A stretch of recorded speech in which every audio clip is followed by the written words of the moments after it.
देश सेवा बर मोहे हैं, शुभ कर्मन ते कब हो ना डरूं और सो जब जाए लरूं, निश्चय कर अपनी जीत करूं। माननीय चेयरमैन, मुझे लगता है कि जो ये सरकार वाले हैं 10 साल राज करके एग्जॉस्ट हो गए और अब इनके पास कोई आइडिया नहीं बचा है और कोई सिंसियरिटी भी नहीं है।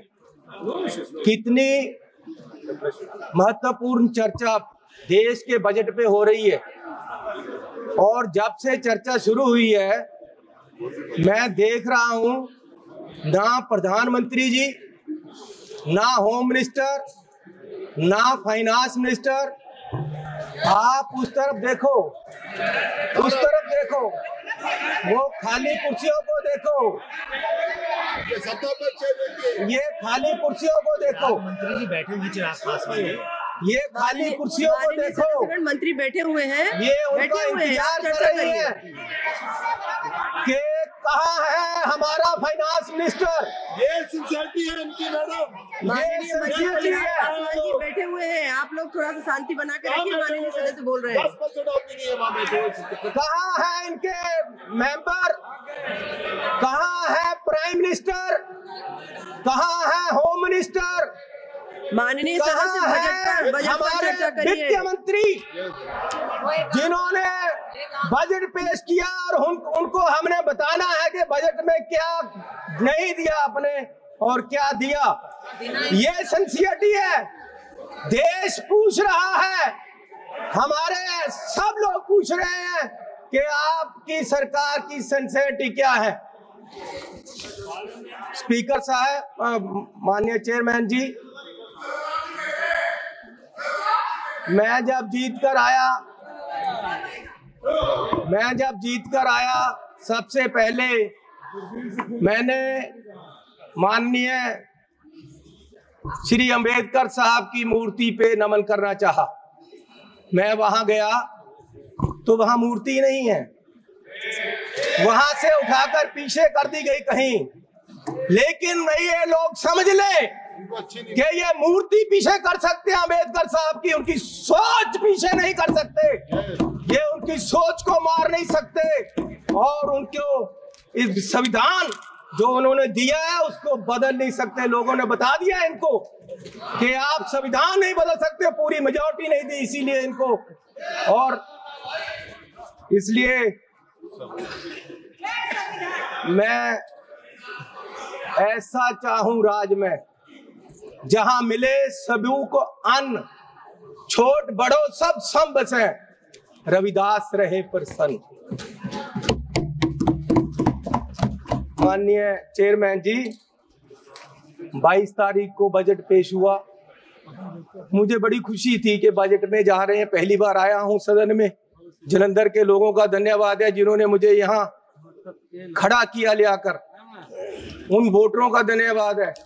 मैं नए कपड़े डालकर आया कि बहुत कुछ मिलेगा आज देश में देखने को, बताने को। पंजाब में जाकर मैं और सारे एमपी हमारे प्रेस कॉन्फ्रेंस करेंगे कि देखो क्या क्या मिला। नए कपड़े मेले जैसे आया मैं।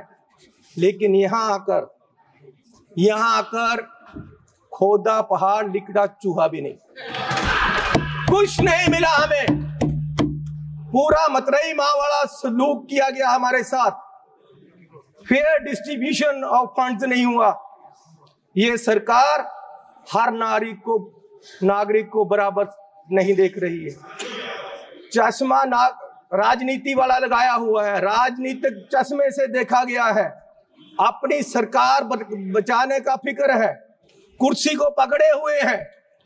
और ये बजट देश बचाने वाला नहीं है, सिर्फ अपनी सरकार बचाने वाला है।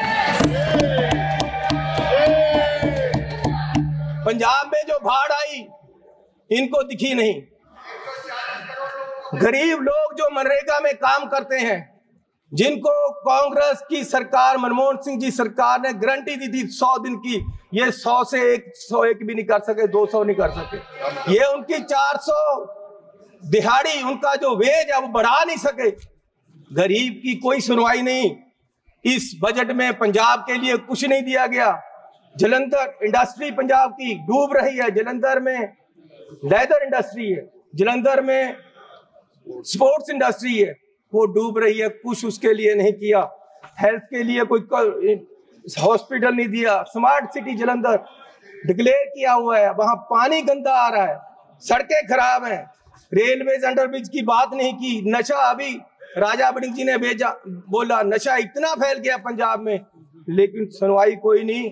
आदमपुर एयरपोर्ट का इन्होंने कहा था नाम, माननीय प्रधानमंत्री जी ने कहा था कि उसका नाम गुरु रविदास जी के नाम से रखेंगे, लेकिन आज तक नहीं। मैं वो भी मांग करता हूँ। बहुत शोर सुनते थे पहलू में दिल का, जब चीरा तो एक कतराए खून ना निकला। माननीय चेयरमैन जी, 24-25 के जो बजट में एस्टीमेट दिए गए हैं, उसमें 32 लाख करोड़ रुपए की आमदन दिखाई गई है और 48 लाख करोड़ रुपए का खर्चा दिखाया गया है। 16 लाख करोड़ का घाटा है आमदन और खर्च में। जिस घर का 16 लाख करोड़ का घाटा होगा एक साल में, उसकी बर्बादी तय है और ये बीजेपी वाले तय कर रहे हैं। और मैं 14 लाख करोड़ इस साल कर्जा लेने की बात की गई है, 14 लाख करोड़। अगर ऐसे हर साल कर्जा लेंगे, देश कहां जाएगा? आज देश में फाइनेंशियल इमरजेंसी वाले हालात पैदा हो रहे हैं और बीजेपी ये हालात पैदा करने के लिए जिम्मेवार है। और ये कहते हैं कि जी हर रोज इमरजेंसी की बात करते हैं कि इमरजेंसी, लेकिन जो देश में आज अनडिक्लेयर्ड इमरजेंसी है, उसका क्या है? इमरजेंसी ये भी है कि एक मशहूर नौजवान जो एक मशहूर सिंगर था, उसको गोलियों मार के मार दिया गया। आज तक सिद्धू मूसेवाला, उसके परिवार को इंसाफ नहीं मिला, वो दर दर भटक रहे हैं। ये भी इमरजेंसी है। इमरजेंसी ये भी है कि 20 लाख लोगों द्वारा पंजाब में मेंबर पार्लियामेंट चुना गया और वो एनएस से लगाकर अंदर रखा हुआ है। फ्रीडम ऑफ स्पीच, उसकी कंस्टिट्यूएंसी के लोगों की बात यहां नहीं रख पा रहे, ये भी इमरजेंसी है। इमरजेंसी ये भी है कि विपक्ष के व्यक्तियों को केंद्रीय एजेंसियां कार्रवाई करने के लिए छोड़ दी जाती, उनको अंदर रखा जाता है, ये भी इमरजेंसी है। इमरजेंसी ये भी है कि हजारों किसान, उनको खालिस्तानी कहा जाता है जब वो अपनी मांग रखते हैं। अरे पंजाब कोई देश की धरती नहीं है, पंजाब हमारे देश की धरती है। हरियाणा में नेशनल हाईवे को पक्का जाम कर दिया है और किसान यहां तक नहीं आ पा रहे, उनको मिला नहीं जा रहा, ये भी इमरजेंसी है। इमरजेंसी ये भी है, अरे अरे अरे फीलिंग ले लो, गद्दारी का मूल्य मिला है आपको, इसकी फीलिंग ले लो, अच्छा लग रहा है। इमरजेंसी ये भी है कि देश का एक राज्य मणिपुर पिछले 1.5 साल से जल रहा है और उसको अपने हाल पे छोड़ दिया गया है। इमरजेंसी ये भी है। इमरजेंसी ये भी है कि हाथरस यूपी में एक दलित लड़की को आधी रात में जबरन अंतिम संस्कार किया गया। इमरजेंसी ये भी है कि मध्य प्रदेश में दलित व्यक्ति को के सिर पर, मुंह पर पेशाब कर दिया गया। इमरजेंसी ये भी है। इमरजेंसी ये भी है कि अपनी इज्जत के लिए धरना दे रही महिलाओं, पहलवानों को प्रदर्शन में प्रोपोगंडा बताया गया।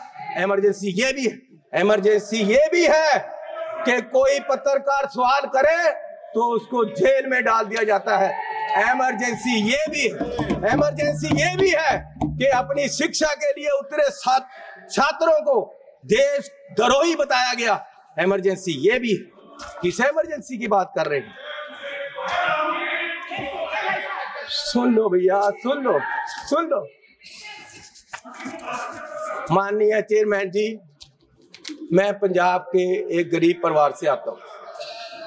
मैं जब पैदा हुआ तो मेरी पढ़ाई सारी सरकार ने की, आज तक मैं यहाँ खड़ा हूँ तो ये कांग्रेस सरकार की रिजर्वेशन पॉलिसी और अंबेडकर साहब का दिया हुआ संविधान और जो हमें स्कॉलरशिप मिलता रहा, कांग्रेस पार्टी ने गरीबों को, बच्चों को जो स्कॉलरशिप दिया, उससे पढ़कर मैंने पीएचडी तक की पढ़ाई की है और ये देन कांग्रेस पार्टी की है। और जब बीजेपी सरकार 2014 में आई, सबसे पहले इन्होंने जो सबसे बुरा काम किया वो किया, स्कॉलरशिप में जो केंद्र का 90% हिस्सा था उसको 60-40 की रेशो पे ले आए और दलितों के पेट पे लात मारी सरकार ने।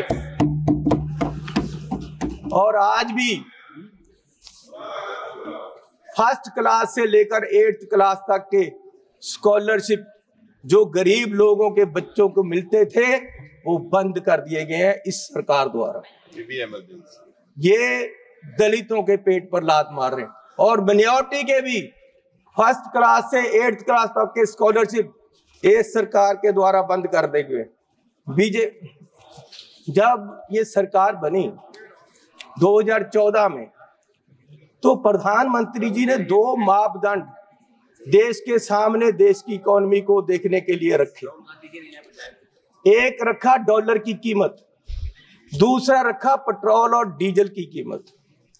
और मैं आपको माननीय चेयरमैन जी ये बताना चाहता हूं कि पिछले 10 साल में डॉलर की कीमत 25 रुपए बढ़ गई है 10 साल में। और हमारे माननीय प्रधानमंत्री मनमोहन सिंह जी और कांग्रेस की सरकार में ये सिर्फ 13 रुपए बढ़ी थी, डबल बढ़ी है इस सरकार में। और मोदी जी उस समय बोले थे 14 में, जब सरकार बनी नहीं थी, डॉलर की कीमत ज्यादा होने से जो रुपया गिरा उसके बारे में मोदी जी ने उस समय बोला था क्या कारण है कि देश का रुपया पतला होता जा रहा है, ये जवाब देना होगा आपको, देश जवाब मांग रहा है। समझ नहीं आ रहा प्रधानमंत्री जी गिर रहे हैं या रुपया गिर रहा है। कभी कभी तो लगता है कि रुपए की और सरकार के बीच कंपटीशन चल रहा है कि सरकार ज्यादा गिर रही है या रुपया ज्यादा गिर रहा है। और मोदी जी ने कहा था जिस देश का रुपया कमजोर होता है उस देश की सरकार कमजोर होती है, उस देश का प्रधानमंत्री कमजोर होता है। मैं आज कहता हूं कि आज देश का रुपया कमजोर हो रहा है, आज देश की इकोनॉमी डूब रही है। क्या देश का रुपया कमजोर हो रहा है या प्रधानमंत्री जी कमजोर हो गए हैं या देश की सरकार कमजोर हो रही है? दूसरा, पेट्रोल की कीमतें, इन्होंने कहा प्रधानमंत्री जी ने 2014 में कि पेट्रोल की कीमतें बढ़ रही हैं और मनमोहन सिंह जी को कोई फर्क नहीं पड़ रहा, देश डूब रहा है। तो पिछले 10 सालों में पेट्रोल की कीमतें 23 रुपए बढ़ गई हैं। पिछले 10 सालों में पेट्रोल की कीमत, डीजल की कीमतें 35 रुपए बढ़ गई हैं, जबकि पिछले जो मनमोहन सिंह का समय था उससे क्रूड ऑयल की कीमत $20 प्रति बैरल कम हो गई है। तो मैं पूछना चाहता हूं कि ये पेट्रोल बढ़ रहा है या आपकी कंपनियों की, आपके आमदनियों की आमदन बढ़ रही है? क्या बढ़ा रहे हो? किसको दे रहे हो देश का पैसा? कहां जा रहा है पैसा? गरीब लूटा जा रहा है। माननीय चेयरमैन जी, आप गाड़ी फुल करवाने जाओ, 50 लीटर तेल डलवाओ, 2000 रुपया सरकार को चला जाता है। 4 रुपए प्रति किलोमीटर हर व्यक्ति देश का गरीब सरकार को देता है चलने का, 1 किलोमीटर चलो 4 रुपए सरकार को गए, और सरकार 14 लाख करोड़ के घाटे में बैठी है, और फिर ये कहते हैं जी बजट में बहुत कुछ मिला। मैं एक एयरपोर्ट पे गया माननीय चेयरमैन जी, तो मुझे एक आदमी आया, उसने गुलदस्ता दिया, मेरा स्वागत किया, अभिनंदन है आपका। मैंने कहा भैया आप कौन हो, मेरा अभिनंदन क्यों कर रहे? बोले जी हम अडानी जी की तरफ से आपका स्वागत कर रहे। मैंने कहा भैया आप मेरा स्वागत क्यों कर रहे हो? बोले जी अब ये एयरपोर्ट हमारा है, अब हमें इसके मालिक है, 50 साल के लिए हमने ले लिया है। तो मैंने कहा यार चलो ठीक है आपने ले लिया, आपका धन्यवाद। मैं जहाज में चला गया, जहाज में गया, वहां फिर मुझे बुक्के मिला, वो कहते हैं जी आपका स्वागत है, हम कंपनी की तरफ से कर रहे। मैंने कहा यार इंडियन एयरलाइन का जहाज है, आप क्या कर रहे हो, आप कौन हो? बोले जी ये जहाज अब हमारी कंपनी का है, ये मोदी जी ने हमें बेच दिया है। तो मैं पूछना चाहता हूं कि क्या क्या बेचोगे, कितना बेचोगे देश को?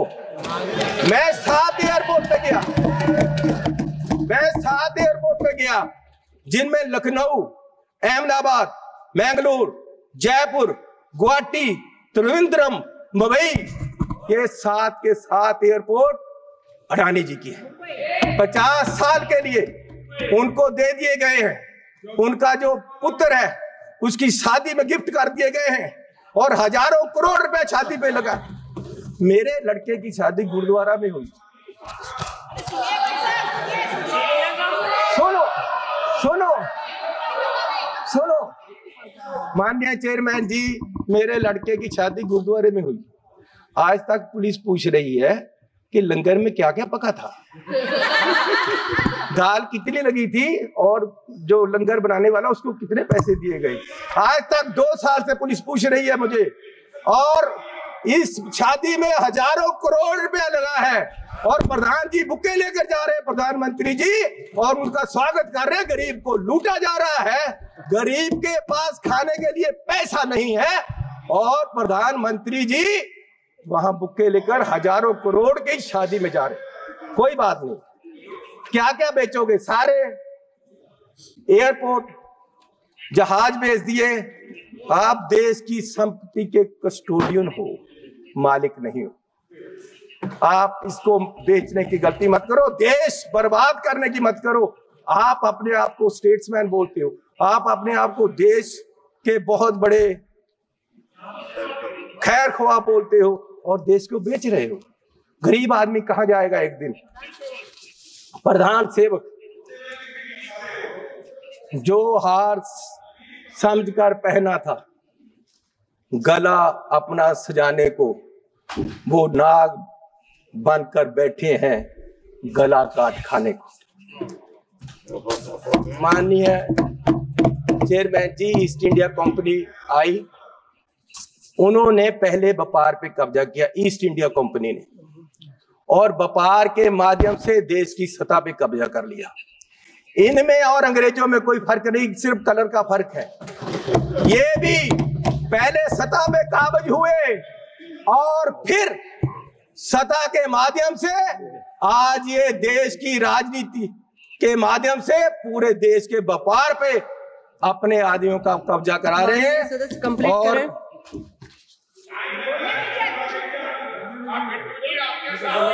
मैं बस एक बात करके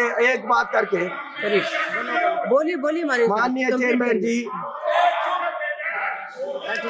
कोई बात नहीं, बैठ जाओ जी, बैठ जाओ जी, बैठ जाओ। बिट्टू जी, आपके पिताजी शहीद हुए थे, माननीय सदस्य, लेकिन मैं आपको कह दूं वो उस दिन नहीं मरे थे, वो उस दिन मरे जिस दिन आपने कांग्रेस को छोड़ा।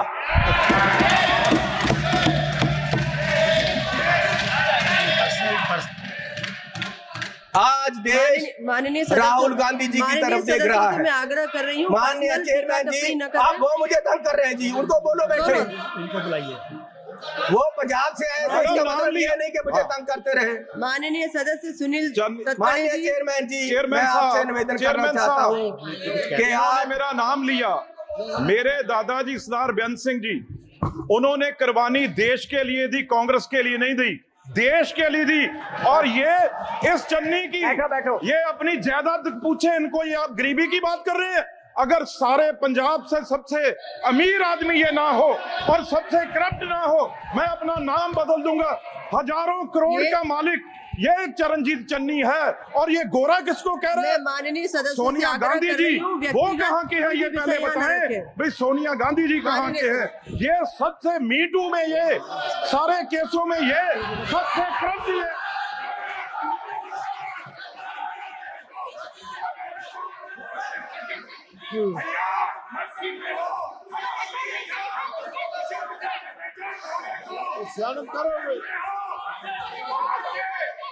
माननीय सदस्य अपनी बात कंप्लीट करें।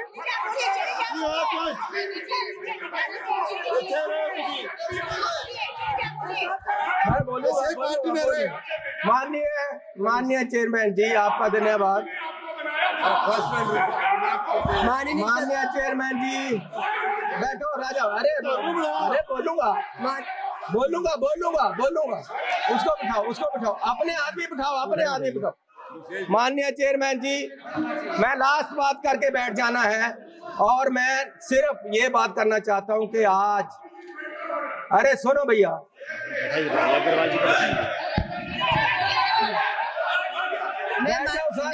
सदस्यों से आग्रह कर रही हूँ। बोलूंगा।